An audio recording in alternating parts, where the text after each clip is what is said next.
আজকে বাংলাদেশ স্বাধীনতা আবার নতুন ভাবে, আপনারা জানেন 5ই আগস্ট আমরা আবার দেশ স্বাধীন করেছি। আমি ব্যাখ্যা এখন বেশি দেব না, যেহেতু আমাদের সময় হয়ে আসছে। কথা পরিষ্কার, এই 53 বছর স্বাধীনতার বয়সে যারা বাংলাদেশে ওই সিংহাসনে বসে আমাদের সাধারণ মানুষের রক্ত চুষে খেয়েছে, তাদেরকে বাংলাদেশের বসতে দেওয়া হবে না, হতে দেওয়া যায় না।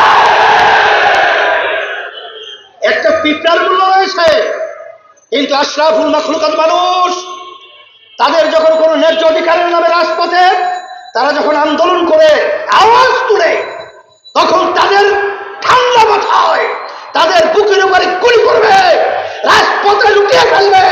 আর আমরা বসে বসে দেখবো এই ক্ষমতা সম্পন্ন খুনিদেরকে, সন্ত্রাসীদেরকে ক্ষমতার বাংলার জমিনে জনগণ আর দেখতে চায় না। এই জন্য আমাদেরকে পরিবর্তন করতে হবে। এই পরিবর্তনের জন্যই আমি সকল প্রতি আহ্বান জানাবো, আসেন ইসলামী আন্দোলন বাংলাদেশ প্রতিষ্ঠা থেকে শুরু করে 1987 সালে ইসলামী আন্দোলন বাংলাদেশ প্রতিষ্ঠিত হয়েছিল। অদ্যাবধি পর্যন্ত এই দলটার প্রতীকে একটা এমপিও কিন্তু আমাদের সংসদে যায় নাই। এই কথার মাধ্যমে আপনারা কি বুঝেছেন? আমাদের কোনো জনসমর্থন নাই, আমাদের সংগঠন একেবারেই ছোট, এর জন্য তো আমরা ক্ষমতায় যাই নাই, ঠিক না? না, আমাদের ক্ষমতায় যাওয়ার অনেক সুযোগ ছিল। বিএনপি কিন্তু আমাদেরকে অপার কম করে নাই। আওয়ামী লীগ কিন্তু এক পর্যায়ে বিরোধী দল সহ বিভিন্ন পর্যায়ে আমাদেরকে লবণীয় অপার কম দেয় নাই।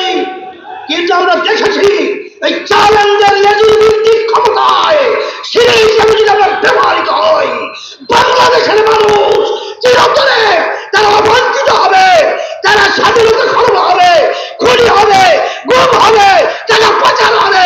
এই শুধু ইসলামী আন্দোলন বাংলাদেশ কখনোই তাদেরকে দেবে না। এই জন্য আমরা কিন্তু তাদের সিঁড়ি হিসাবে ব্যবহৃত হই নাই, আর আল্লাহর রহমতে হবো না।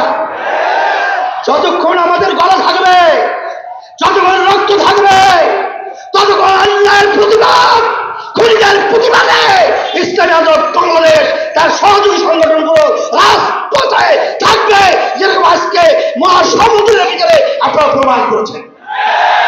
আসলে মূলত শ্রমিক এবং মালিকদের মধ্যে তাদের সুন্দর একটা সেতু বদ্ধতা তারা তৈরি করতে পারে নাই, বন্ধন তৈরি করতে পারে না। কিন্তু ইসলাম যে থিওরি মালিক এবং শ্রমিকদের ব্যাপারে দিয়েছে, এক কথায় আল্লাহ রাসূল সাল্লাল্লাহু আলাইহি ওয়াসাল্লাম বলেছেন, মালিক এবং শ্রমিক সম্পর্ক হবে ভাই ভাই। যেখানে ভাই ভাই একটা সম্পর্ক তৈরি হয়, সেখানে কোনো বৈষম্য থাকতে পারে না। আল্লাহ রাসূল সাল্লাল্লাহু আলাইহি ওয়াসাল্লাম বলেছেন, শ্রমিকদের ঘাম শুকাবার আগে তাদের পাওনা তোমরা পরিশোধ করো।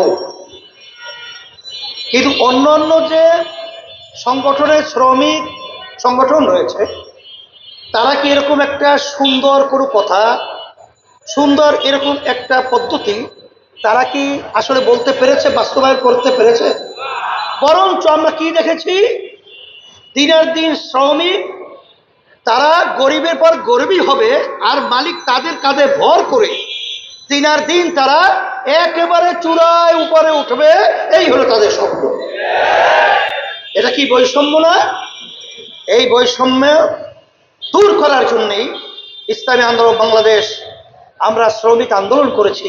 বাংলাদেশের অন্যান্য শ্রমিক ভাইদেরকে বলবো, আসেন, ইসলামী হলে একমাত্র আসলে বৈষম্য দূর করা একমাত্র নীতি আদর্শ। কারণ মালিক শ্রমিক ভাই ভাই,